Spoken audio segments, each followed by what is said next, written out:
আচ্ছা। আসসালামু আলাইকুম সবাইকে। আজকের মায়েদের এফসিপিএস মিড টার্ম প্রোগ্রামে আপনাদের সবাইকে স্বাগতম জানাচ্ছি।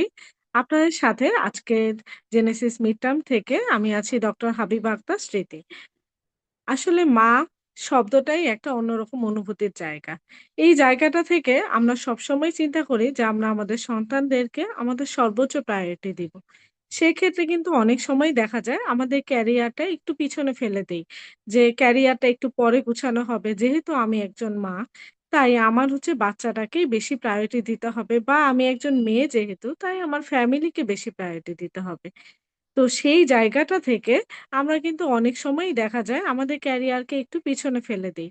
আর যেহেতু এফসিপিএস ট্রেনিং আমরা জানি মোটামুটি যে আমাদের অনেক সময় দেখা যায় এফসিপিএস ট্রেনিংটা আমরা একটু ডিসকন্টিনিউ করতে পারি বা মিড টার্ম যেমন মিড টার্মের ব্যাপারটা হচ্ছে আমরা যখন হচ্ছে আমাদের ট্রেনিংটা ঠিক ২ বছর কমপ্লিট হয়ে যায়, তখন আমরা মিড টার্মের জন্য এলিজিবল হয়ে যাই। তো এলিজিবল হলেই পরীক্ষায় বসতে হবে। বিষয়টা এরকম না। তবে এলিজিবল হলে আমরা যেকোনো সময় পরীক্ষায় বসতে পারবো। তবে ট্রেনিং কন্টিনিউ করার জন্য অবশ্যই আপনাকে পরীক্ষায় বসতে হবে। তো সেক্ষেত্রে আপনি যদি ট্রেনিংটা কন্টিনিউ করতে চান, অবশ্যই আপনি যখনই এলিজিবিলিটি পাবেন, তখনই আপনাকে এফসিপিএস মিড টার্ম পরীক্ষায় বসতে হবে। তো সেক্ষেত্রে আমরা যেহেতু গাইনিতে বলেন, গাইনিতে তো আমরা মেক্সিমামই মেয়ে। তো মেয়ে মানেই হচ্ছে একটা মায়ের একটা ব্যাপার আছে। তো মা কথাটার সাথে যেমন একটা অন্যরকম আবেগ, অনুভূতি কাজ করে, তখন আমরা আসলে আমাদের যেকোনো পরীক্ষার চেয়ে আমাদের সন্তানদেরকে বেশি প্রায়োরিটি দিব। এটাই স্বাভাবিক। তবে আমরা যখন মিড টার্ম পরীক্ষা দেই বা মিড টার্ম পরীক্ষা আসে বা এফসিপিএস এর যেকোনো ধাপই যদি আপনারা বলেন, সেই ধাপগুলো যখন আমরা পরীক্ষা দিতে যাই, সেই ধাপগুলোর জায়গা থেকে আমাদের মনে হয় যে আমরা আসলে কোনটাকে প্রায়োরিটি দিব। আসলে কি কোনটাকে এক্সট্রা প্রায়োরিটি দিতে হয় নাকি ২ টাকে পাশাপাশি রেখে কাজ করা সম্ভব? তো আমরা যারা মেয়েরা আছি বা মায়েরা আছি, তো এই মায়েদেরই আজকে মিড টার্ম পাসের গল্প আমরা শুনব। তো এবারের সেশনে আমরা আসলে ৩ জন আছি। ৩ জন আসলে মাই আছি। যে আমরা হচ্ছে গিয়ে আমাদের মিড টার্ম পাসের গল্পটা শোনাবো আপনাদেরকে। আমি গত জানুয়ারি ২০২৬ সেশনে পাস করেছি যে এফসিপিএস মিড টার্ম পরীক্ষায়। তো এফসিপিএস মিড টার্ম পরীক্ষায় এলিজিবিলিটি তো আমি বললাম যে আপনার ট্রেনিং যখন ২ বছর কমপ্লিট হয়ে যাবে তখনই আপনি এলিজিবিলিটি পেয়ে যাবেন। আপনি মিড টার্মে বসতে পারবেন। সবার কাছে রিকোয়েস্ট থাকবে আপনারা অবশ্যই পরীক্ষায় বসবেন। ফ্যামিলিয়াল ক্রাইসিস বলেন, বাচ্চা বলেন সবকিছু মিলিয়ে কিন্তু আমাদের লাইফ কিন্তু থেমে থাকবে না বা আমাদের বয়সও থেমে থাকবে না, সময়টাও থেমে থাকবে না। তো এই সময়টাকে এগিয়ে নেওয়ার জন্য আমাদের যখনকার কাজ তখনই করা উচিত। আমরা যখন যেকোনো একটা পরীক্ষা দেই, স্বাভাবিকভাবেই সেই পরীক্ষার মাঝে আমাদের কিছু বাধা বলেন বা হচ্ছে কোনো কিছু প্রতিকূলতা বলেন সেগুলো চলে আসে। তবে বাচ্চা কিন্তু আমাদের প্রতিকূলতা না। তাই মায়েদের জন্য সবচেয়ে বড় প্লাস পয়েন্ট হচ্ছে আ বাচ্চা তো অবশ্যই প্লাস পয়েন্ট সবচেয়ে বড় কথা যেটা বলব সেটা হচ্ছে আল্লাহর রহমত। দেখবেন যে অটোমেটিক একটা রহমত থাকে আপনার মধ্যে একটা অটোমেটিক মানে পড়ার বলেন বা তাড়াতাড়ি কাজ শেষ করার এটা টেনডেন্সি থাকবে। দেখবেন যে আমাদের ক্ষেত্রে দেখা যায় যে অনেক সময় আমরা যেকোনো একটা কাজ যখন করি, সেই কাজটা কিন্তু একটু দ্রুত করার চেষ্টা করি। যাতে সেই কাজটা দ্রুত করে আমরা আমাদের বাচ্চাদেরকে পাশাপাশি সময় দিতে পারি। তো সেক্ষেত্রে এফসিপিএস মিড টার্মও এরকম একটা অ্যা ট্রাম্প কার্ডই আপনি বলতে পারেন যে ২ বছর ট্রেনিং শেষ করে আপনি এফসিপিএস মিড টার্মে বসবেন। তো আমি আমার জার্নিটা যদি ছোট্ট করে বলি, আমি আলহামদুলিল্লাহ এখন ২ সন্তানের মা। তো আমি যখন এফসিপিএস মিড টার্ম পরীক্ষা দিয়েছি, তখন আমি আলহামদুলিল্লাহ 30 উইকস প্রেগন্যান্ট ছিলাম। তো ব্যাপারটা হচ্ছে এই প্রেগন্যান্সির মধ্যে আমারও একবার মনে হয়েছে যে প্রেগন্যান্সির মধ্যে আসলে পরীক্ষাটা দেওয়া উচিত কিনা? যারা প্রেগন্যান্ট আছেন বা উড বি মা হবেন বা আর বাচ্চা আছে, সবার জন্যই আমার কথা হচ্ছে আপনারা পরীক্ষাটাকে কখনোই প্রতিবন্ধকতা মনে করবেন না। প্লাস হচ্ছে বাচ্চাটাকেও কখনো প্রতিবন্ধকতা মনে করবেন না। এই ২ জিনিসটাকে আপনাকে পাশাপাশি মেইনটেইন করতে হবে। তো পাশাপাশি কিভাবে আমরা মেইনটেইন করতে পারি? যেহেতু আমরা ট্রেনিং করছিলাম, তো আমিও কিন্তু আমার ট্রেনিং কন্টিনিউ করেছি। আমি ডিসেম্বর পর্যন্ত ট্রেনিং করেছি। তো ট্রেনিং এর ব্যাপারটা হচ্ছে আপনি যখন ট্রেনিং করবেন সেই ট্রেনিং এর টাইমটাতে আপনি চেষ্টা করবেন ট্রেনিংটাকে মনোযোগ দিয়ে করার। কারণ হচ্ছে এই ট্রেনিং থেকে যেহেতু এফসিপিএস মিড টার্ম বলেন, এটা হচ্ছে অনেকটা ক্লিনিক্যাল ওরিয়েন্টেড। কোয়েশ্চেন গুলো দেখবেন আপনার ওয়ার্ড রিলেটেড অনেক কোয়েশ্চেন চলে আসে। তো এই ওয়ার্ড রিলেটেড যখন কোয়েশ্চেন চলে আসে, আমরা যখন ওয়ার্ডটা ভালোভাবে কন্টিনিউ করি, তখন কিন্তু সেগুলো আপনার অনেক কিছু হেল্পফুল হবে। আপনার দেখবেন যে অনেক কিছু ডায়াগনোসিস এ আপনার অনেক হেল্পফুল হবে। তো এজন্য ট্রেনিং এর টাইমটা আপনি ট্রেনিং ভালোভাবে করতে হবে। ট্রেনিং এর বাকি যেই টাইমটা, সেই টাইমটাকে আপনাকে ভাগ করে নিতে হবে। আপনি চেষ্টা করবেন যে আপনার বাচ্চাটাকে সময় দিয়ে বা আপনার ফ্যামিলিটাকে সময় দিয়ে আপনি হচ্ছে নিজের মতো করে ২ থেকে ৩ ঘন্টা বা ৪ ঘন্টা একটু সময় বের করার জন্য। ওই সময়টা বের করে আপনি হচ্ছে মিড টার্ম এর জন্য পড়াশোনা করবেন। তো আমাদের জেনেসিস এর মিড টার্ম এর যেমন রেগুলার ব্যাচ আছে, এই রেগুলার ব্যাচগুলোতে দেখবেন যে ক্লাসগুলো এভাবেই সাজানো হয়েছে যে আপনি যাতে হচ্ছে সপ্তাহে সবকিছু মেইনটেইন করে ১ টা ২ টা ক্লাস এক্সট্রা করতে পারেন। সাথে আপনাদের সলভ ক্লাসও আছে। এই সলভ ক্লাসগুলো করলে একটা এক্সট্রা সুবিধা কি? এই যে আমাদের যখন হচ্ছে গিয়ে মানে পরীক্ষা যখন আমি আমার পরীক্ষাটা দিয়েছি, আমার মনে হয়েছে যে পরীক্ষাটা দেওয়ার পরে যে বিভিন্ন যে ডায়াগনোসিস গুলা, যে বিভিন্ন ক্লিনিক্যাল সিনারিও থাকে, সেই সিনারিও গুলাতে যখন আমরা ডায়াগনোসিস করতে হয়, সেই ডায়াগনোসিস গুলাতে আপনি যখন জেনেসিস এর এগুলা পরীক্ষা দিবেন বা হচ্ছে সলভ ক্লাসটা করবেন স্পেশালি, তখন কিন্তু আপনার ওইটা হেল্পফুল হবে। কারণ ওইগুলা থেকেই প্রায় দেখা যায় যে একদম কাছাকাছি কোয়েশ্চেন আসে। যে আপনি যেই কোয়েশ্চেনের পরীক্ষা দিয়েছেন সেরকমই কোয়েশ্চেন আসে। তো এইভাবেই দেখা যায় যে আপনি হচ্ছে গিয়ে ডায়াগনোসিস টা ঠিক করতে পারবেন। আর সবচেয়ে বড় কথা ডায়াগনোসিস এ যদি আমাদের কোনভাবে ভুল হয়ে থাকে, তাহলে কিন্তু পুরো ক্লিনিক্যাল সিনারিও বলেন, পুরো পরে যে কোয়েশ্চেন গুলা যে ধাপগুলা থাকে সেগুলোও কিন্তু আমাদের ভুল হয়ে যায়।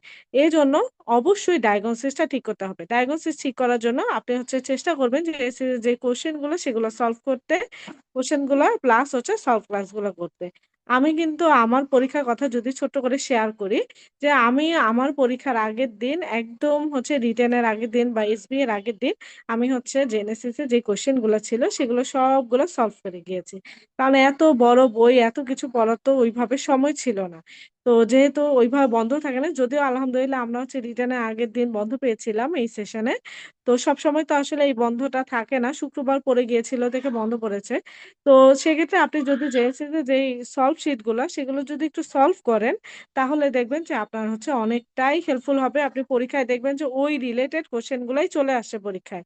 ওই রিলেটেড কোয়েশ্চেন আপনার মনে হয় হুবহু ওই পরীক্ষাটাই দিচ্ছি আমি। আর লাস্টের দিকে যে মক পরীক্ষাটা হয় ওইটাও চেষ্টা করবেন দেওয়ার জন্য। প্লাস হচ্ছে অবশ্যই কোয়েশ্চেন গুলো সলভ করতে হবে। তো আমি আমার জার্নিটা যদি ছোট করে বলি, সেটা হচ্ছে যে আমি আমার ট্রেনিং এর সময়টা তো ট্রেনিং করতাম। তো ট্রেনিং করার পরে হ্যাঁ, মা আছি, আছি।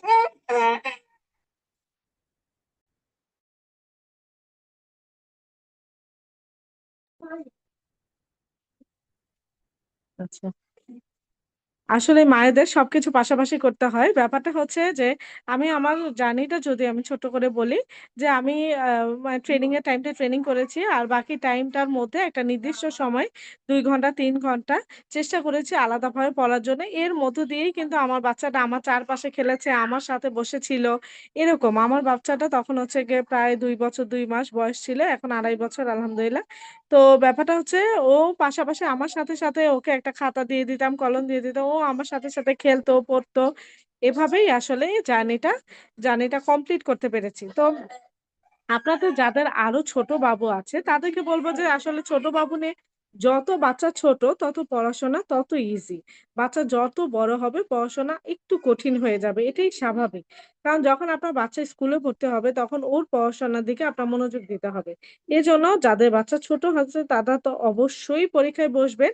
প্লাস হচ্ছে যাদের বড় তারাও চেষ্টা করবেন যে মাঝখানে যে টাইমটা সেই টাইমটা একটু নির্দিষ্ট সময় নিজের জন্য বের করা। নিজের জন্য ২ ঘন্টা বা ৩ ঘন্টা। প্রতিদিন যদি আমরা রেগুলারলি ২ থেকে ৩ ঘন্টাও পড়তে পারি, তাহলেও দেখবেন যে আমাদের হচ্ছে গিয়ে যে মানে মিড টার্ম পাস করা ইনশাআল্লাহ পসিবল। তবে ২-৩ ঘন্টা অবশ্যই মনোযোগ দিয়ে পড়তে হবে। কারণ আমরা যদি মনোযোগ দিয়ে না পড়ি, তাহলে কিন্তু ওই যে ক্লিনিক্যাল সিনারিও গুলো যেগুলো ধরার ব্যাপার আছে, সেই ধরার ব্যাপারগুলো কিন্তু আমরা ধরতে পারব না। ক্লিনিক্যাল সিনারিও গুলো আমরা দেখতে থাকবো কিন্তু আসলে ওইভাবে হচ্ছে ডায়াগনোসিস এ ভুল হয়ে যাবে। আর যেহেতু আমাদের এসিকিউ গুলা এরকম আসে যে ধরেন আপনাকে একটা ক্লিনিক্যাল সিনারিও দিয়ে দিল, ধরেন পিপেরিয়াল একটা কেস দিল, সেই কেসটার সম্পর্কে আপনাকে ডায়াগনোসিস করতে বলল যে এটা সেপসিস নাকি পাইরেক্সিয়া নাকি। পরবর্তী কোয়েশ্চেন গুলা কিন্তু ওই সেপসিস ওরিয়েন্টেড। তো ১ম ডায়াগনোসিস যদি আপনি কোনভাবে ভুল করে ফেলেন, আপনার কিন্তু প্রতিটা কোয়েশ্চেন মানে পুরো কোয়েশ্চেনটাই ভুল হয়ে যাবে। এজন্য ডায়াগনোসিস একদম 100% এ 100% কারেক্ট হতে হবে। তাহলে কিন্তু পুরাটাতেই আপনি মোটামুটি লিখলেও মোটামুটি মার্কস পাবেন।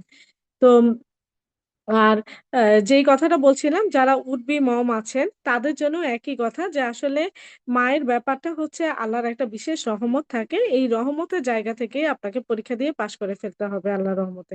কারণ হচ্ছে রহমতের জায়গাটা যত বেশি কাজে লাগাতে পারেন। আপু আমার অ্যাডমিশন ডিউটি চলছে। আমাকে একটু আচ্ছা। আচ্ছা, আপনাদের যদি কোন কোয়েশ্চেন থাকে আপনারা একটু কোয়েশ্চেন করতে পারেন। আপনাদের যদি কোন কোয়েশ্চেন থাকে আমাদের সাথে আরো অনেক আপুরা আছেন। শুধু মায়েরা না যারা হচ্ছে ইনশাআল্লাহ ভবিষ্যতে মা হবেন তাদের সবার জন্য বলছি যে যখনই মিড টার্মে আপনি এলিজিবিলিটি পাবেন তখনই আপনি পরীক্ষাটা দিয়ে দেওয়ার চেষ্টা করবেন। তো আমার জার্নিটা আমি ছোট্ট করে বলেছি যে কিভাবে পড়তাম। তো আপনাদের কাছেও আরো সুন্দর টিপস থাকতে পারে। সেই টিপস গুলো আমাদের সাথে শেয়ার করতে পারেন। অথবা আপনাদের যদি আরো কিছু জানার থাকে সেখান থেকে আমাদেরকে নক করবেন বা আমাদেরকে এখানে কোয়েশ্চেন করতে পারেন চ্যাট বক্সে। চ্যাট বক্সে কোয়েশ্চেন করলে আমরা কোয়েশ্চেন এর অ্যান্সার দিতে পারব। আচ্ছা। আমাদের সাথে আরো ২ জন আপু যুক্ত আছেন, যারা তাদের জার্নিটা শেয়ার করবেন। একেকজনের জার্নি কিন্তু একেক রকম। আপনার জায়গা থেকে আপনার মনে হচ্ছে আপনি সবচেয়ে কঠিন পরিস্থিতিতে পার করছেন। আবার আমার জায়গা থেকেও কিন্তু আমার মনে হয়েছে আমি সবচেয়ে কঠিন পরিস্থিতিতে পার হয়েছি। আমার বাচ্চা থেকেও কি আর কেউ দুষ্টামি করে? নাকি ওই সবচেয়ে বেশি দুষ্টু? এই জায়গাটা কিন্তু আমারও মনে হয়েছে। তো সবার জায়গাটাই কিন্তু অনেক কঠিন একটা ভঙ্গুর পরিস্থিতিতে পার হতে হয়। তাই সবার জায়গাটাই আপনাকে স্ট্রং করতে হবে যে ওই জায়গা থেকেই আপনাকে পাস করে আসতে হবে। তো আমাদের সাথে আরো ২ জন আপু যুক্ত আছেন। আমি ১ম এই আ আমন্ত্রণ জানাবো ডক্টর জেসমিন দিনা আপুকে। ডক্টর জেসমিন দিনা আপু, আপুর জার্নিটা ছোট্ট করে আমাদের সাথে শেয়ার করবেন। আর আপুর পরে আরেকজন আপু যুক্ত আছেন ডক্টর মাসুন আমান আপু। আপুর জার্নিটাও আমাদের সাথে শেয়ার করবেন। আমি ১ম এই ডেকে নিচ্ছি ডক্টর জেসমিন দিনা আপু। আপু আমাকে শুনতে পাচ্ছেন?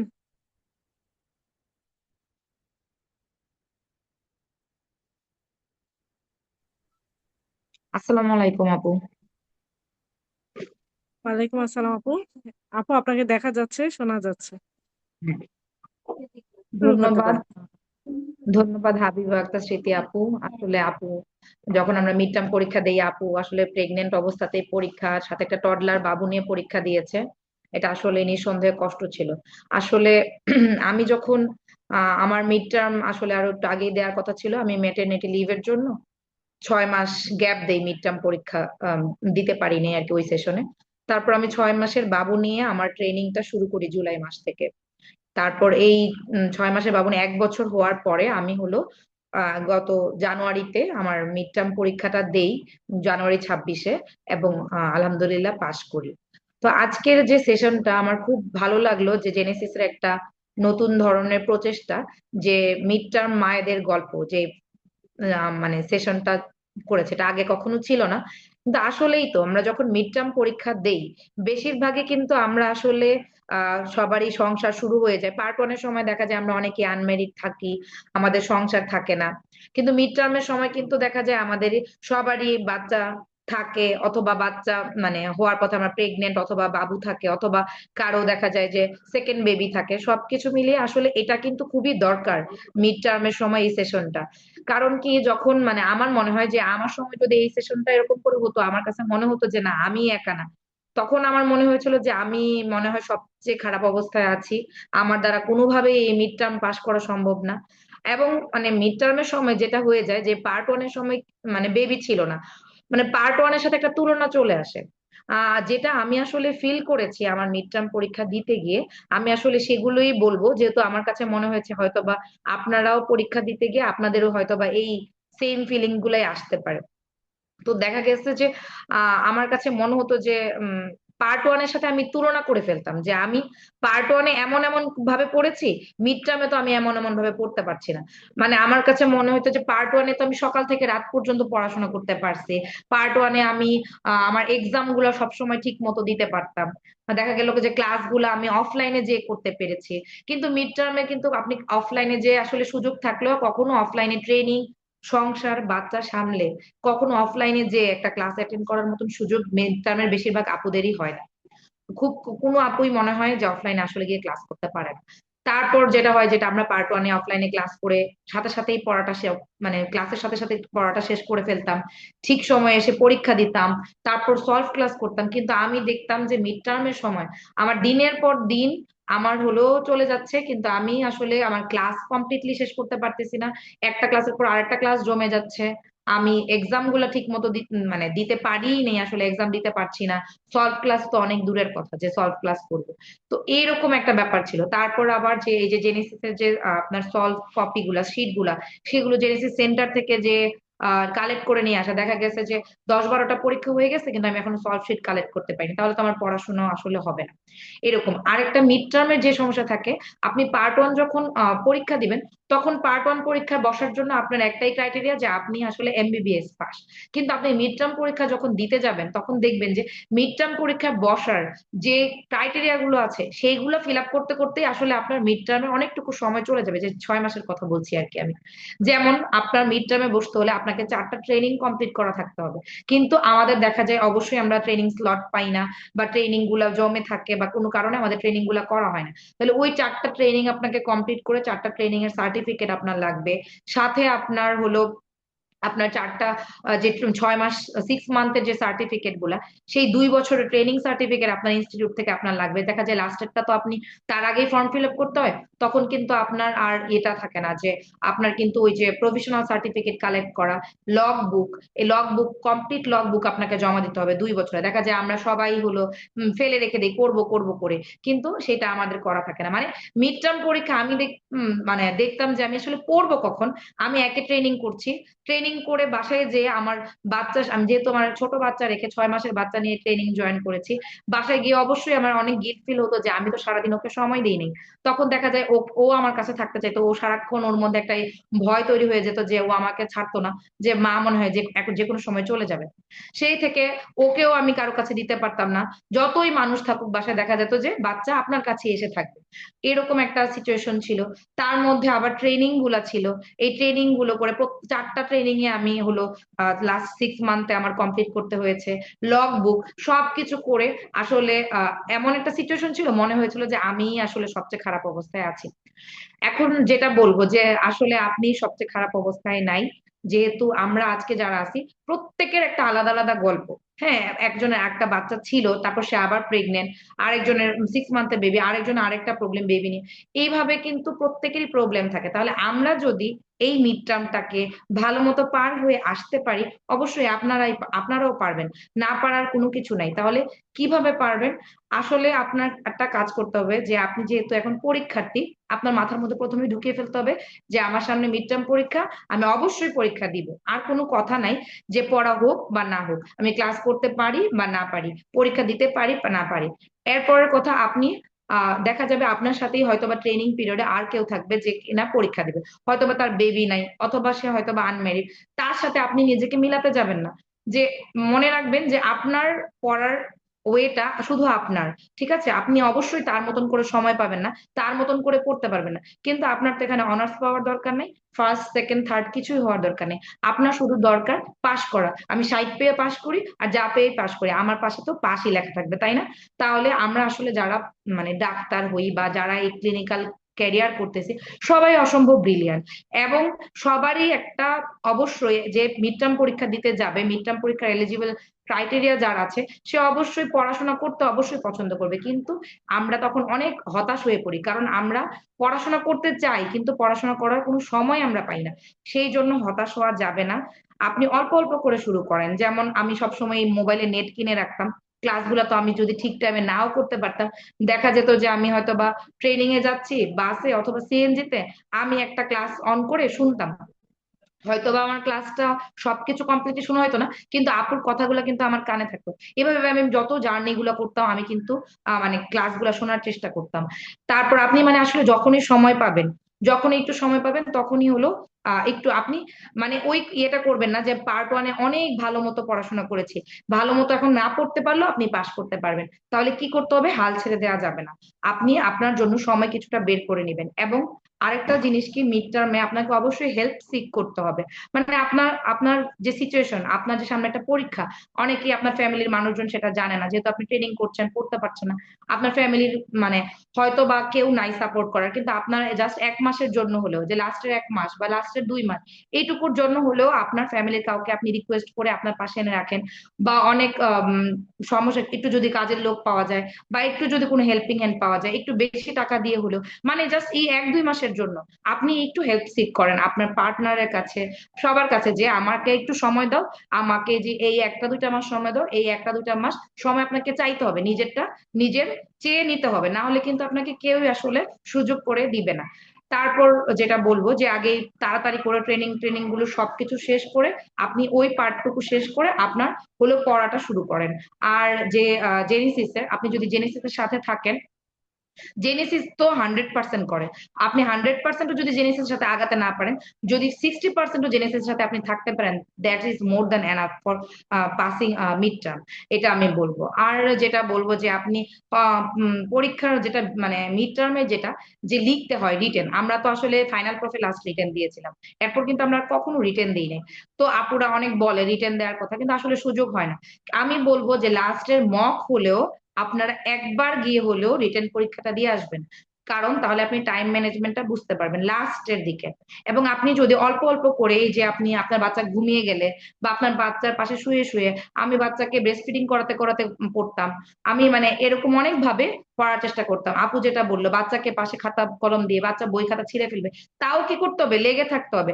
এবং আপনার মানে সবসময় মনে রাখতে হবে যে আপনার সাথে যে রহমতটা আছে, আপনি চেষ্টা করতেছেন কি জন্য, আপনি আপনার বাচ্চাকে ডিপ্রাইভ করে চেষ্টা করতেছেন না, আপনি যাতে এইবার যদি আপনি ফেল করেন কোনো কারণে, তাহলে তো পরের বার আপনাকে আবার কষ্ট করতে হবে, আবার হতাশা লাগবে। একটা পরীক্ষা দিয়ে এসে ফেল করে আবার শুরু করা, সেটা কিন্তু অনেক হতাশার ব্যাপার। প্রথমবার কিন্তু এতটা হতাশ লাগে না যতটা আবার দ্বিতীয়বার লাগে।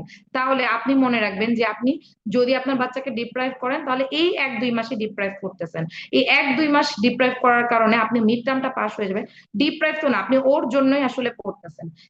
এইভাবেই আসলে আপনার মনটা শক্ত করতে হবে, এবং কি করতে হবে, পড়াশোনাটা চালিয়ে যেতে হবে। কারণ আপনি যেদিন মিড টার্ম পাস করবেন, আমার কাছে মনে হয়েছিল যে এই মিড টার্ম পাস করছে একমাত্র এই পুরো রেজাল্টটা আমার আমার বাচ্চার, কারণ ওই সবচেয়ে বেশি স্যাক্রিফাইস করেছে। তো ওইটাই আপনার মা হয়ে মিডটা আসলে বেশিরভাগই মা, বেশিরভাগ মারাই মিড টার্ম পরীক্ষা দিচ্ছে, বেশিরভাগই মা। সুতরাং আপনি অবশ্যই আমাদের কাছে হেল্প সিক করবেন, আমাদেরকে বলবেন, আপনার ফ্যামিলিকে আপনার ব্যাপারটা বুঝিয়ে বলবেন, আপনার ওয়ার্কলোড একটু কমানোর চেষ্টা করবেন। হয়তো বা আপনার বাসাটা একটু কম গোছানো থাকবে, থাকুক, এই মিড টার্মের পরে সব দেখা যাবে। তারপর হয়তো বা আপনার সবকিছু ঠিকঠাক মতো চলবে না, আপনি হয়তো বা সবকিছু ঠিকঠাক মতো অ্যাটেন্ড করতে পারবেন না, বাট আপনি মিড টার্মের দিকে তাকিয়ে সেগুলা বাদ দিবেন। আমার মেয়ের প্রথম জন্মদিন ছিল আমার মিড টার্মের ঠিক আগে। এটা আমার জন্য অনেক স্পেশাল যে আমার বাচ্চার প্রথম জন্মদিন, কিন্তু আমি আসলে তেমন কোনো কিছুই করতে পারিনি, যে আমার সামনে মিড টার্ম ছিল সেই জন্য। আসলে স্যাক্রিফাইস আমার কাছে এটলিস্ট মনে হয় যে আমি পড়তে পারি না পারি, কিন্তু আমি যদি স্যাক্রিফাইস করি অন্তত, যে না আমি আমার পরীক্ষাটার জন্য এই জিনিসগুলো স্যাক্রিফাইস করেছি, সুতরাং আমার মন থেকে আসবে যে না, আমি একটু পড়াশোনা করি। আর লাস্টের যে কয়েকদিন আপনি হলো ট্রেনিং এর মাঝখানে মাঝখানে চেষ্টা করবেন, দেখা যায় কিছু কিছু কেস যদি আপনার ক্লাস হয়, সেই কেসটাই আপনি দেখলেন মানে আপনার কাছে আসলো। ধরেন আপনার ক্লাস হলো সিএ সার্ভিস, আপনার হুট করে একদিন পেশেন্ট আসলো একটা সিএ সার্ভিস, আপনি ওইটাই রিসিভ করেন। পিউবার্টি মেনোরে যে পেশেন্ট, আমার মনে আছে আমার মিড টার্মের সময় পিউবার্টি মেনোরে যে সিএ সার্ভিস, এই কেসগুলো আমি একটু দেখে নিয়েছি যখন পড়তাম, ওগুলা কিন্তু কোরিলেট হয়ে যেত। এই ট্রেনিংটা কিন্তু তাহলে আপনার জন্য অনেক ভালো, আপনি কিন্তু পড়ার সাথে ট্রেনিং এর কেসগুলো কোরিলেট করতে পারবেন। তারপর হলো আপনার আহ আচ্ছা, হ্যাঁ অবশ্যই আপু, 2 মান্থ পড়তে পারেন, এটা কোনো সমস্যাই না। এটা তো আর পার্ট 1 না আপু, এটা মিড টার্ম। এখানে আপনি 2 মান্থ পড়তে পারেন না পারলেও আপনি তো ট্রেনিং করতেছেন। মানে পার্ট 1-এ যেটা আমাদের থাকে, পার্ট 1-এর পড়াগুলো আমরা পড়িই নাই, কিন্তু মিড টার্মের পড়াগুলো কিন্তু আপনি না পড়লেও আপনি 2টা বছর ধরে কিন্তু ওই রোগীগুলা ডিল করতেছেন। আপনি প্রি এক্লামসিয়া রোগীকে কি করেন, প্রমের রোগীকে কি করেন, আপনি একটা প্রিভিয়াস এলএসসিএস থাকলে আপনি কি প্রিকশন নিচ্ছেন, একটা গাইনি রোগী আপনি দেখতেছেন যে গাইনি রোগীগুলা একটা এউবিএল কেমন কেমন হয়, এউবিএ কেমন হয়, এগুলো কিন্তু আমাদের অনেক কমন কমন পেশেন্ট। আপনি কিন্তু মানে 2 বছর, আমরা বলি যে আমাদের আমার মিড টার্মের কোনো পড়াশোনা হয়নি, কিন্তু আমার মিড টার্মে কিন্তু 2 বছর ট্রেনিং আছে, আমি 2 বছর ট্রেনিং এর সাথে পড়াশোনাটা করতেছি। তাহলে অবশ্যই আমি কিন্তু জিরো থেকে শুরু করতেছি না, ওই 2 বছর ট্রেনিং কে সাথে নিয়ে শুরু করতেছি। এবং 3 মাসে তো অবশ্যই পসিবল আপু, মিড টার্ম 3 মাসে, কারণ মিড টার্মের পড়াগুলা দেখবেন আপনি পড়তে গেলে মিড টার্মের পড়াগুলা কখনো নতুন না। যেমন পার্ট 1 এর অনেক পড়াই আমাদের কাছে একটু নতুন নতুন লাগে বা এরকম, কিন্তু বা একটু ইন ডিটেলস পড়া লাগে। মিড টার্মের পড়াগুলা কিন্তু আপনার যা 2 বছর মানে যে কেসগুলো দেখতেছেন তার মধ্যেই, কোনো নতুন পড়া কিন্তু মিড টার্মে না। যেটা হয় রিটেন, আপনি যদি লাস্টের দিকে মক পরীক্ষা দেন তাহলে আপনার রিটেন টুকু হয়ে যাবে। আপনি ট্রাই করবেন, আপনি যদি আপনার সুযোগ থাকে যে আপনি সলভ ক্লাস করার, সলভ যে ওখানে পরীক্ষা দেয়, তাহলে আপনি কেন দিবেন না, অবশ্যই দিবেন। কিন্তু যদি আপনি না দিতে পারেন, এবং না দিতে পারার সংখ্যাটাই বেশি হয়ে যায়, আসলে আমি পারি নাই দিতে, তাহলে কি করবেন? তাহলে কি পাস হবে না? অবশ্যই পাস হবে আপু। আপনি যদি লাস্টের মক, প্রি মক বা লাস্টের দিকে যে মডেল টেস্ট, এগুলো যদি অ্যাটেন্ড করেন, লাস্টের দিকে এসবিএ পরীক্ষাগুলো অনলাইনে হয়, যে আমি শুয়ে শুয়ে হলেও অনলাইনে পরীক্ষা দিতাম। আরেকটা জিনিস যেটা আমার পরীক্ষা দিতে অনেক ভয় লাগতো, আমার মনে হতো যে এক্সামে বসতে অনেক ভয় হতো, একদিন সাহস করে মনে হলো যে না পড়ি না পড়ি, আমি পরীক্ষাটা দিয়ে দিই। তো ওই যে পরীক্ষাটা দিয়ে দিলেই ভয়টা আসলে কেটে যায়। এভাবে কিন্তু পরীক্ষা দিতে হবে, এই পরীক্ষার ভয় আমার অনেকদিন থেকে পরীক্ষা না দিতে দিতে এই এক্সামের ভয়টা কাটাইতে হবে। আর যেটা বাচ্চা, বললামই তো যে বাচ্চাকে আসলে 1 মাস ডিপ্রাইভ করবেন লাস্টের দিকে। এখন তো আপনি বাচ্চাকে সাথে নিয়ে নিয়ে অল্প অল্প করে পড়বেন, এখন থেকে তো আপনি সারাদিন পড়বেন না, কিন্তু আপনি এখন থেকে থেকে পড়াটা পড়ে পড়ে একটু আগিয়ে থাকবেন, একটু ক্লাস করে করে, ইম্পর্টেন্ট ক্লাসগুলো করে করে আপনি ইয়ে করে রাখবেন, এবং যেটা পড়া গুছিয়ে রাখবেন। কারণ লাস্টের দিকে যদি আপনি পড়তে পারবেন কিন্তু পড়া গুছানো না থাকলে কিন্তু সেই পড়াটা আর টান দিতে পারবেন না। তাহলে এখন থেকে যখন কোনো ক্লাসগুলো হবে, আপনি দত্তটা খুলে সেই দত্তটার মধ্যে পড়াটা গুছায় রাখেন, বা কোনো একটা স্ক্রিনশট রেখে সেটা লিখে রাখেন, দত্ততে ওই পৃষ্ঠাটা লাগিয়ে রাখেন। আমি মানে পড়তে না পারলেও দেখা গেছে যে ক্লাসটাই করেছি সেই ক্লাসটা হয়তো বা একটা ক্লাস করতে 1 সপ্তাহ সময় লাগছে, কিন্তু কিছু করার নাই, কিন্তু সবগুলা ক্লাস লিস্ট আমার কাছে মনে হয়েছে যে আপুরা যে কথাই বলুক, ইম্পর্টেন্ট আনইম্পর্টেন্ট, সবগুলা ক্লাস একবার হলেও শুনেছি। এইভাবে ক্লাসগুলো শুনবেন, লাস্টের দিকে তো আপনাদের অস্পি অস্কি এগুলা তো আসলে হবেই। জেনেসিসের সলভ গুলা মনে করেন যে কয়েকটা ক্লাস পর পরই এসে জেনেসিসের সলভটা কালেক্ট করার চেষ্টা করবেন, নয়তো হলো কুরিয়ারে নিবেন। তাহলে দেখা যাবে যে ওই সলভটা যদি আপনি সলভ করেন তাহলে তো আপনার জন্য অনেক ভালো। যে দেখা যাচ্ছে যে সলভ, জেনেসিসের সলভে এসবিএ বা ইম্পর্টেন্ট কোশ্চেন গুলো সবকিছুই থাকে। আপনি যদি জেনেসিসের কোশ্চেনটা সলভ করেন, পরীক্ষা না দেন, সলভটা তো করেন। সেটাই বললাম যে আপনি কখনো কারোর সাথে নিজেকে তুলনা করবেন না, কখনো অন্য পরীক্ষাতে আপনি কিভাবে পড়েছেন সেভাবে তুলনা করবেন না। এটা আপনার নতুন একটা যুদ্ধ, মা হিসেবে নতুন একটা পরীক্ষা, সেই পরীক্ষার প্রিপারেশনও নতুন রকমই হবে, আগের মতন হবে না। তাহলে সেই আসলে অনেক সময় নিয়ে নিচ্ছে। আম, আপনাদের ভয় পাবার কোনো কারণ নেই। লাস্টের দিকে হয়তো বা ট্রেনিং থেকে একটু 10-15 দিন যদি ছুটি নিতে পারেন, ম্যানেজ করতে পারেন, তাহলে তো অনেক ভালো। সেই 10-15 দিন যদি টানা পড়তে পারেন, তাহলে এখন থেকে অল্প অল্প করে পড়বেন, আর 10-15 দিন হলো লাস্টে টানা পড়বেন। তাহলে ইনশাল্লাহ এভাবেই আমরা পড়েছি, এভাবেই আমরা পাশ করে গিয়েছি। অবশ্যই আপনারাও পাশ করে যাবেন, কিন্তু মানে এত হতাশ হয়ে যাওয়া যাবে না, এবং হতাশ হয়ে বাচ্চার সাথেও আসলে খারাপ ব্যবহার বা কিছু করা যাবে না। দেখা যাবে যে বাচ্চাই আসলে আপনার স্ট্রেংথ। আপনার ভালো লাগতেছে না পড়তে, আপনি বাচ্চাকে ধরে একটু শুয়ে থাকেন, দেখবেন যে কিছুক্ষণ পরে আপনি একটা নতুন শক্তি পাবেন, যে না আমি লড়াই করার মতো নতুন শক্তি পেয়েছি। তাহলে সবার জন্য অসংখ্য শুভকামনা। কারো কি আর কিছু জিজ্ঞেস করার আছে? উম টেনশন আপু আসলে লাগবে পরীক্ষাতে, যদি টেনশন না লাগে সেটা আসলে আপু, পরীক্ষা মানেই তো টেনশন, কিন্তু এই টেনশন নিয়ে আসলে ঘাবড়ানো যাবে না, চেষ্টা করে যেতে হবে। আর মিড টার্ম পরীক্ষার প্লাস পয়েন্ট হলো মিড টার্মে টিচাররা বসেই পাশ করানোর জন্য। কারণ হলো এটা তো আমরা কোনো একটা স্পেশাল ডিগ্রি না যে আমরা এটা দিয়ে মানে এমসিপিএস বা অন্য কোনো ডিজিও এরকম কোনো ডিগ্রি না। তো মিড টার্ম একটা ট্রেনিং এর, আপনি পরবর্তী অ্যাডভান্স ট্রেনিং এ যাওয়ার একটা ধাপ। তাহলে অলরেডি আপনি মনে রাখবেন, আপনি যতই ক্লাস না করেন আপনার কিন্তু ট্রেনিং করা আছে, এই ট্রেনিংটাও কিন্তু আপনার পড়াশোনার একটা পার্ট। এখন এই যে ট্রেনিং এ আমরা অনেক কিছু এর থেকে দেখে ওর থেকে দেখে শিখি, মিড টার্মটা কিন্তু আপনাদের জন্য একটা ব্লেসিং। আমার অনেক মনে হতো এই মিড টার্মটার জন্য কি শুধু শুধু কষ্ট করতেছে এত মিড টার্মের জন্য, কিন্তু মিড টার্ম যে কত বড় ব্লেসিং সেটা আপনি মিড টার্ম পরীক্ষার পরে বুঝবেন। যে মিড টার্ম পরীক্ষার আগের আপনি আর মিড টার্ম পরীক্ষার পরের আপনি কখনোই একরকম হবেন না। কারণ মিড টার্ম পরীক্ষা যদি না থাকতো, আপনি কোনোদিনই বই খুলে বসে কোনটা আসল গাইডলাইন, কোনটা আসল লাগবে বা এটা আপনি কখনো দেখতেন না। তাহলে এই মিড টার্ম পরীক্ষাটা কিন্তু আমাদের জন্য দরকার। একেবারে যদি 4 বছর 5 বছর ট্রেনিং এর পরে আপনি বই খুলে বসতেন পার্ট 2 পরীক্ষা দেওয়ার জন্য, তখন কিন্তু আপনার অনেক বেশি হতাশ লাগতো। আপনি মানে ওই পরীক্ষাটা হয়ে যেত আপনাদের, এমনিতেই পার্ট 2 পরীক্ষা অনেক কঠিন, কিন্তু এই মিড টার্মটা থাকার জন্য আমরা লিস্ট বইটা নিয়ে বসি, দত্তটা খুলে সবগুলা চ্যাপ্টার ক্লাসের সাথে সাথে একটু দেখি, এবং আমাদের রিটেনের প্র্যাকটিস হয়, অসপি পরীক্ষাতে বলার প্র্যাকটিস হয়। এই সব কিছুই কিন্তু আমাদের পার্ট 2-র জন্য আমাদেরকে আগায় নিয়ে যাবে, কারণ পার্ট 2 পরীক্ষার সময় তো আপনি বাচ্চা নিয়ে এই পরীক্ষা দিবেন। তাহলে এই পার্ট 2 পরীক্ষা পাশ করার জন্য মিড টার্মটা আপনাকে মানে সহায়ক ভূমিকা পালন করবে। সবার জন্য শুভ কামনা। মা হিসেবে আপনাদের জন্য, আপনারা এক একজন একটা লড়াকু মা, এক একজন এক একটা ফাইটার, এবং অবশ্যই ফাইটাররা কখনোই ফেল করে না। অবশ্যই আপনারা পাশ করবেন, এবং অনেক ভালোভাবেই পাশ করবেন। দেখা যাবে যে পরীক্ষা দিয়ে দেখা গেছে যে একটা মানে যার বাচ্চা ছিল না বা কিছু না, সেও খারাপ করতে পারে, কিন্তু আপনি পাশ করে যেতে পারেন, কারণ আপনি জানেন এই যে সময়টা পড়তে বসছেন এটা যে কত কিছুর বিনিময়ে আপনি 5টা মিনিট সময় বের করতে পেরেছেন। এই 5 মিনিট সময় আপনার কাছে আর আরেকজনের কাছে কখনোই একরকম হবে না, কারণ আমরা জানি যে একটা মানে একটা নিজের টেবিলে বসে 10 মিনিট পড়ার যে কি মূল্য, সেটা আসলে মায়েরাই জানে। সকল মায়েদের জন্য শুভকামনা। এখন আমাদের নেক্সট যে বলবে আরেকজন মা, সে হলো ডক্টর মাসনুন আমান প্রমি। আমি প্রমিকে রিকোয়েস্ট করব জয়েন হয়ে আপনাদের উদ্দেশ্যে লাস্ট কিছু কথা বলার জন্য এবং তার জার্নি শেয়ার করার জন্য। সবাইকে বেস্ট। প্রমি, শুনতে পাচ্ছ আমাকে? হ্যাঁ, পাচ্ছি। স্টার্ট করব? হ্যাঁ হ্যাঁ, করো। ঠিক আছে প্রমি। ওকে। সবাইকে আল্লাহ হাফেজ। আসসালামু আলাইকুম সবাইকে। শুভ সন্ধ্যা। আজকে জেনেসিসের এই সেশনটায় সবাইকে স্বাগতম। আমি ডক্টর মাসনুন আমান প্রমি। আমি এফসিপিএস পার্ট 2 ট্রেনি হিসেবে আছি শহীদ সোহরাওয়ার্দী মেডিকেল কলেজ হসপিটালে। আমার জেনেসিসের সাথে জার্নিটা অনেক আগে থেকেই। আমি এফসিপিএস পার্ট 1 এর জন্য জেনেসিসের লং ব্যাচের সাথে এনরোলড ছিলাম।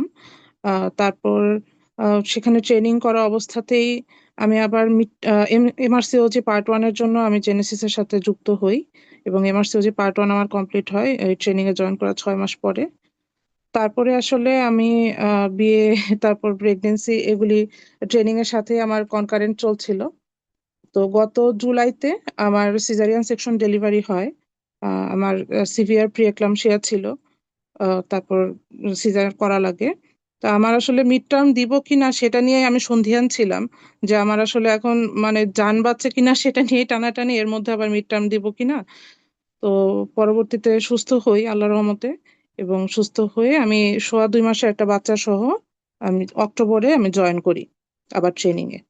তো ট্রেনিং এ জয়েন করার পর আমাদের তখনকার যে ডিপার্টমেন্টের হেড ম্যাডাম ছিলেন তিনি আমাকে অ্যালাউ করেন।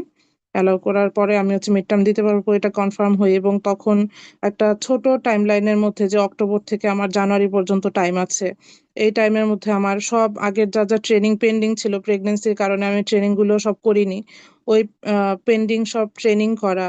তারপর আমি পড়া, এত বড় একটা সিলেবাস আমি কিভাবে শেষ করব 3 মাস হাতে টাইম। যে আপু একটু আগে বলেছিলেন যে 3 মাসে প্রিপারেশন নেওয়া সম্ভব কিনা, আমি বিশেষ করে তার উদ্দেশ্যেই বলছি।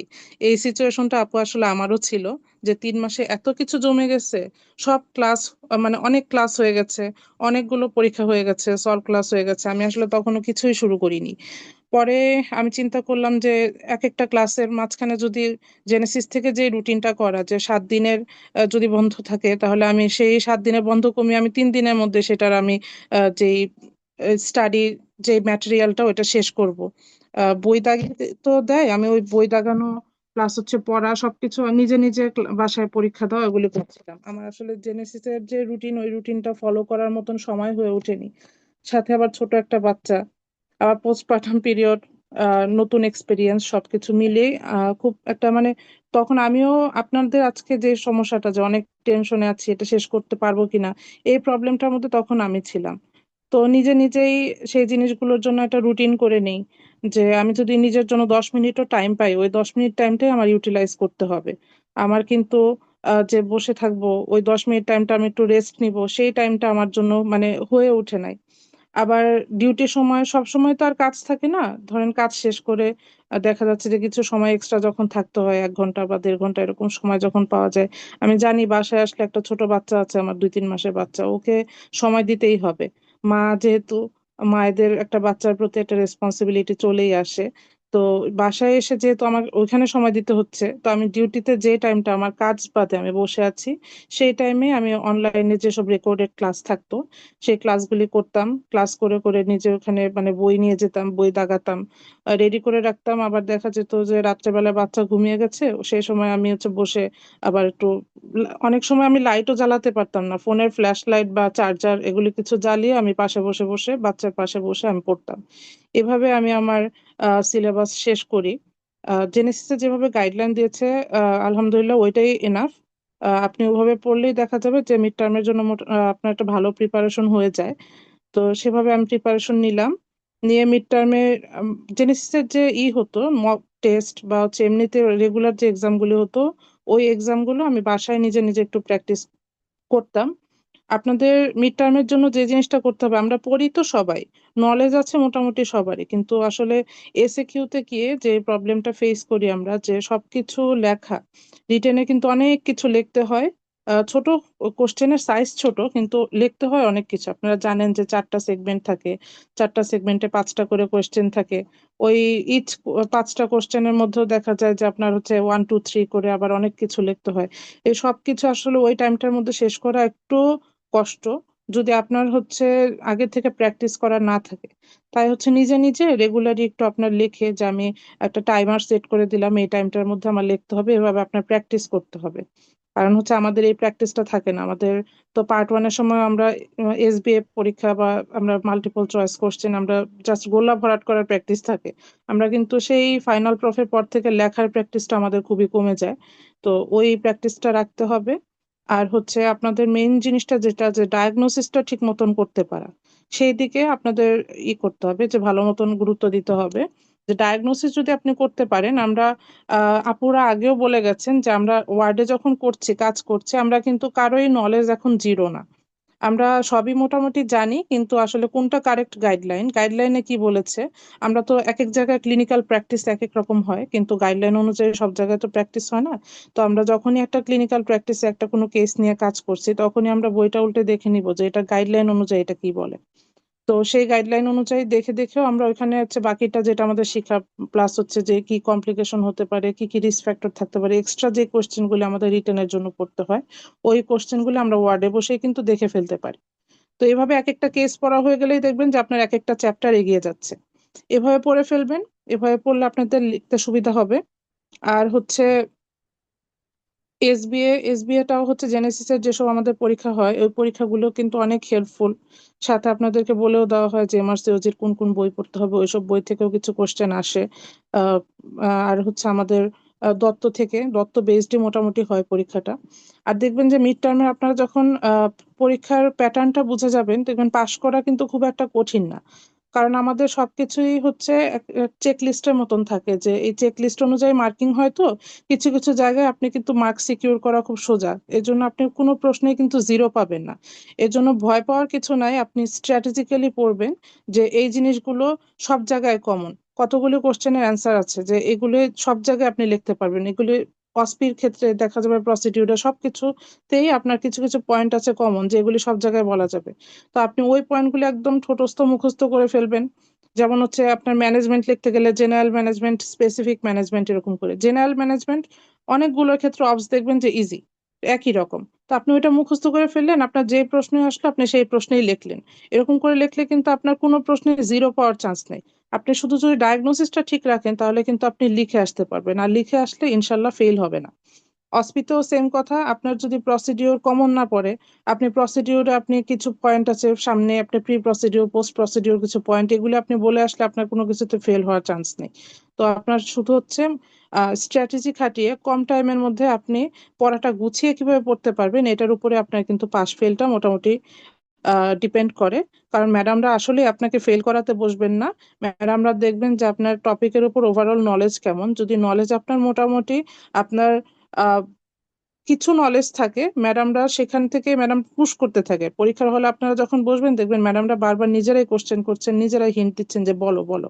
আপনি তখন কিছু না কিছু বলতে পারবেনই, কারণ এই কেসগুলো আপনি রেগুলার ডিল করছেন ওয়ার্ডে।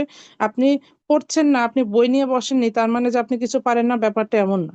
আপনি পরীক্ষা দিতে গেলে বুঝবেন যে আপনি বইয়ের পড়া যত না, আপনি ওয়ার্ডের নলেজ আপনি বলে তত কিন্তু তার চেয়ে বেশি কথা বলে আপনি পাশ করে আসতে পারছেন। তো আপনার ট্রেনিংটাও ইম্পর্টেন্ট।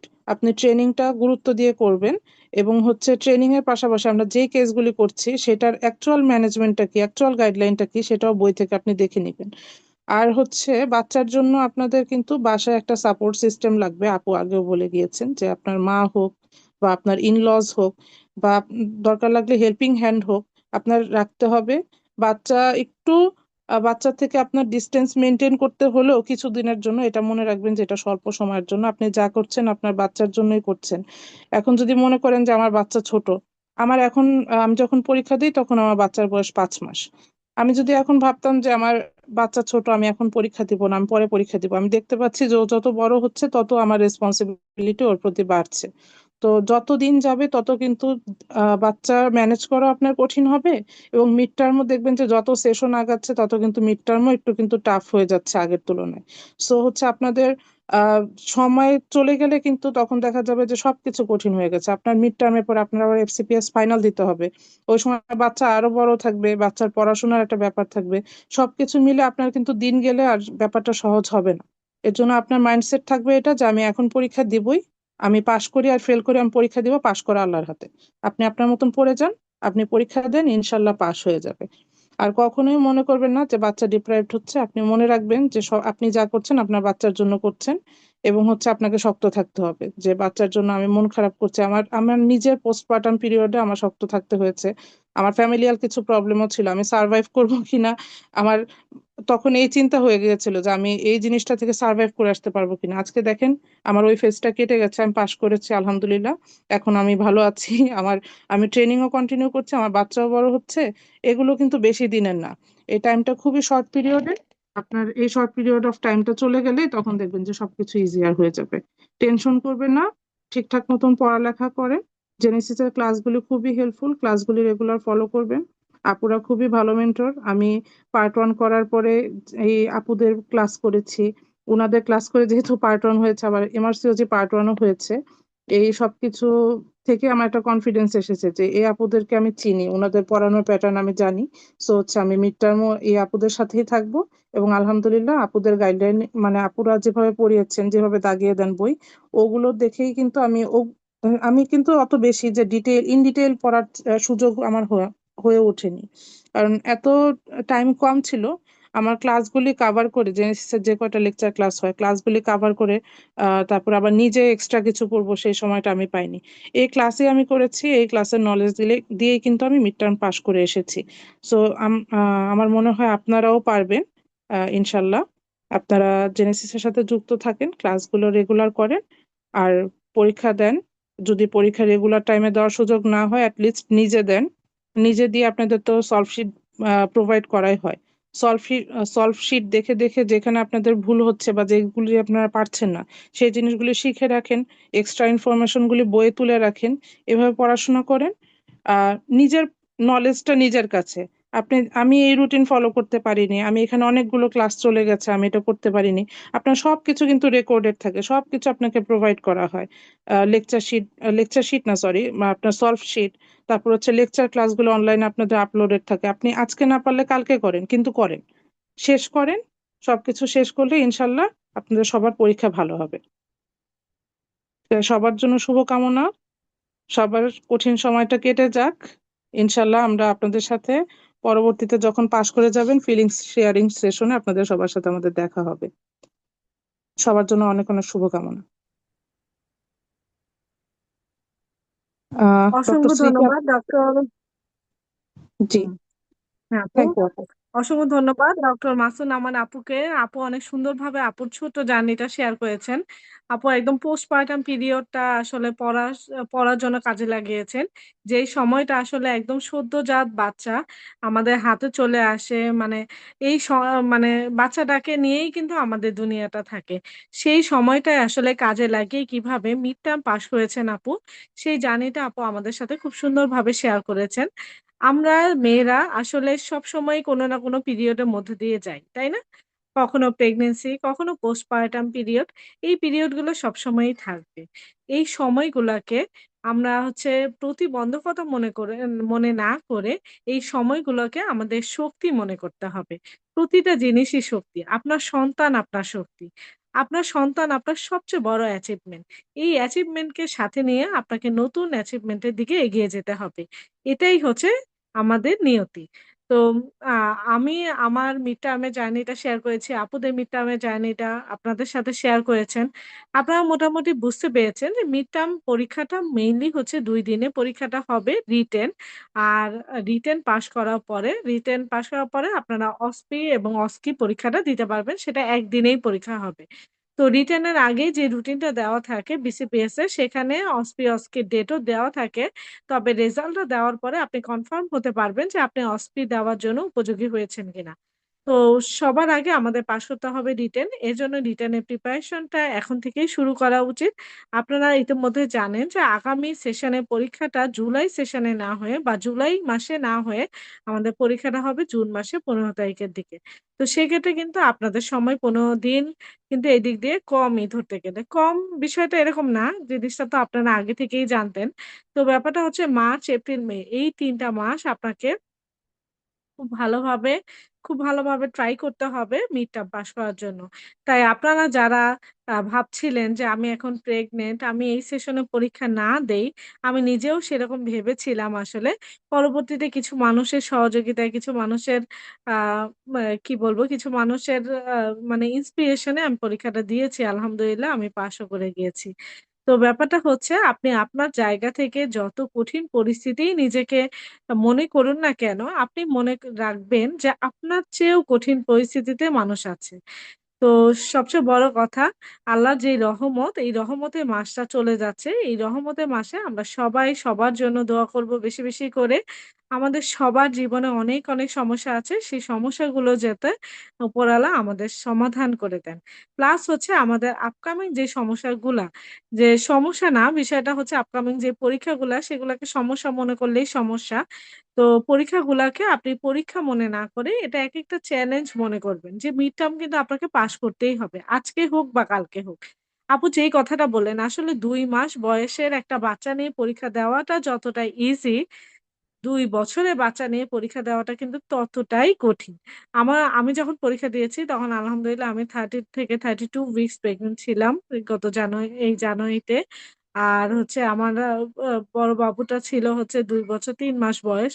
তো স্বাভাবিকভাবে ২ বছর প্লাস বয়স আপনারা বুঝতেই পারছেন যে এত দুষ্টামি, এই দুষ্টামির মধ্য দিয়েই কিন্তু পড়তে হয়েছে। কখনো আমার বই টেনে ছিঁড়ে ফেলে, কখনো আমার খাতা নিয়ে যায়। এভাবেই কিন্তু পড়তে হবে। তো কোনো কিছুকেই প্রতিবন্ধকতা মনে করা যাবে না। আর অবশ্যই ফ্যামিলি মেম্বার বলেন বা যেকোনো মানুষের থেকে হেল্প নিতে কখনোই নিজেকে ছোট মনে করবেন না। যে আমি আমার কাছের মানুষ থেকে হেল্প নিবো বা দূরের মানুষ থেকে হেল্প নেবো সেটা দে that doesn't matter. আপনাকে হেল্প নিতে হবে। কারণ আমরা সবাই চাকরিজীবী যেহেতু আমরা বিভিন্ন জায়গায় আমাদের সময়টাকে ইনভেস্ট করতে হয়। এজন্য আমাদের বাচ্চাটাকে একটা সিকিউর জায়গায় রাখতে হবে। আপনি যেই সময়টা ট্রেনিং এ যান, সেই সময়টা দেখেন তো আপনি আপনার বাচ্চাকে একটা সিকিউর জায়গায় রেখে যাচ্ছেন না? তাহলে রেখে কিন্তু আপনি আপনার ট্রেনিংটা ঠিকই করছেন। তাহলে পরীক্ষা কেন দিবেন না? অবশ্যই পরীক্ষা দিতে পারবেন। তাই আপনারা যারা চিন্তা করছিলেন যে পরীক্ষা দিব না বা এই সেশনে না দিয়ে পরের সেশনে দিব, ২ মাস তো চলেই গেছে। এখন আর পড়ে কি হবে? তাদের জন্য সবাইকে বলছি আপনারা জেএসসিস এর রেগুলার ব্যাচে এন্ট্রি নিতে পারেন। রেগুলার ব্যাচে এন্ট্রি নিয়ে আপনারা ক্লাসগুলো করেন। এটলিস্ট ক্লাসগুলো শুনেন। দেখবেন যে আপনাদের পড়া মোটামুটি 50-70% হয়ে যাবে। আমি আপনাকে কথা দিচ্ছি। কারণ এতে দেখবেন যে আপনার পড়াটা যখন হয়ে যাবে, মোটামুটি আপনি যখন রিমাইন্ড করতে পারবেন যে আপনার অনেকখানি পড়া হয়ে গেছে। তারপরে দেখবেন ১-২ বার রিডিং দিলেই আপনার পড়াটা হয়ে যাবে। কারণ আমরা কিন্তু ক্লিনিক্যাল ওরিয়েন্টেশন আমাদের আছে। আমরা সবাই ক্লিনিক্যাল কাজ করছি। ওয়ার্ডে কাজ করছি। এজন্য এইগুলা তেমন সমস্যা হবে না। তো আপনারা যারা যুক্ত আছেন Zoom এ বা Facebook লাইভ লাইভে। আপনাদের যদি কোনো কোয়েশ্চেন থাকে আপনারা আমাদেরকে কোয়েশ্চেন করতে পারেন। আর যদি কোনো কোয়েশ্চেন না থাকে, আপনাদের মূল্যবান সময় আমাদের সাথে দিয়েছেন, আপনারা যারা লাইভে যুক্ত আছেন প্লাস ফেসবুক লাইভে যুক্ত আছেন, তাদের সবাইকে অসংখ্য ধন্যবাদ জানাচ্ছি। প্লাস সবার কাছে আমি দোয়া প্রার্থী, আমাদের জন্য দোয়া করবেন। রিসেন্টলি আমার বাবু হয়েছে আলহামদুলিল্লাহ, আজকে 17 দিন বয়স। তো সব মিলিয়ে আলহামদুলিল্লাহ আল্লাহর অশেষ রহমতে আমরা সবাই ভালো আছি। আপনারা আমাদের সবার জন্য দোয়া করবেন। আমার পক্ষ থেকে আপনাদের সবার জন্য দোয়া। রহমতের মাসে আমরা সবাই সবার প্রতি স সংবেদনশীল থাকবো ইনশাআল্লাহ। সবার জন্য আপকামিং মিড টার্ম পরীক্ষার জন্য অনেক, অনেক শুভকামনা। আপনারা যে যত প্রতিবন্ধকতার মধ্যেই থাকুন না কেন, প্লিজ একটু পড়াশোনা করুন। দেখবেন যে আপনার এই জার্নিটা অনেকটাই সহজ হয়ে যাবে ইনশাআল্লাহ। সবাইকে অসংখ্য ধন্যবাদ। আসসালামু আলাইকুম সবাইকে।